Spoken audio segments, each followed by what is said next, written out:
I didn't cry when the officiant whispered, "We can wait a little longer if you think they're just running late." I only nodded, because by then the damage had already landed, quietly, precisely, like a blade slipping between ribs. I had practiced this moment 1,000 times, though not in the way they imagined. I stood there in my wedding dress, staring at the empty seats reserved for my parents and my sister. 3 chairs, each with a delicate white ribbon, untouched. Untouched, just like every promise they'd made. Then the venue lights dimmed. A screen lit up. Their faces filled the room, laughing, carefree, the sun warming them somewhere in Europe. My mother lifted her glass toward the camera. "She won't be hurt by this," she said, like she was making a toast. "She'll understand." My sister waved. My father said nothing. He didn't need to. The guests gasped. My fiancé's hand tightened around mine. I didn't move. Because this wasn't the moment I broke. This was the moment I began. Years earlier, I had believed my family loved me in the only way they knew how. Quietly, imperfectly, but genuinely. I used to defend them. I told friends, "They're trying." I told myself, "They care." I think about that version of me sometimes. The girl who kept bending, praying loyalty would be enough to earn loyalty in return. I met the man who would become my husband during that stage, a period naive enough to still trust, but weary enough to crave stability.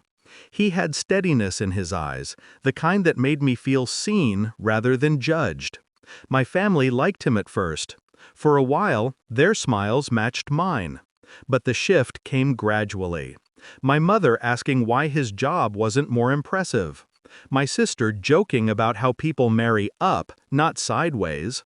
My father muttering, "This is the best you think you can do?" Tiny cracks, hairline fractures stretching across the foundation. Until the day we set the wedding date. Then the pressure turned into something else, something uglier, sharper. They wanted control. I wouldn't give it. That's when the surprise started. "Just wait," they'd say. "You'll see." Always with that tone, sweet, poisonous. I didn't understand then, but I listened. I always listen. 2 months before the wedding, the real clues emerged. My sister accidentally sent a voice note meant for someone else. Her voice was gleeful, breathless. "She's going to lose it. Imagine her face when she realizes we didn't show." I played it twice, then once more. Then I saved it.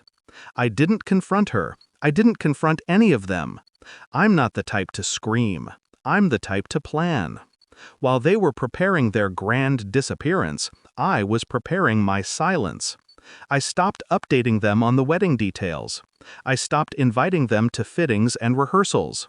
I let them assume I was clueless. But I documented everything. Their messages, their absence, their intent. People underestimate what you can do with evidence and patience.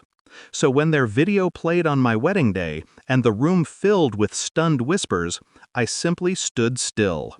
I let the moment settle like ash. I married the man who looked at me with a protective fury my family had never once shown.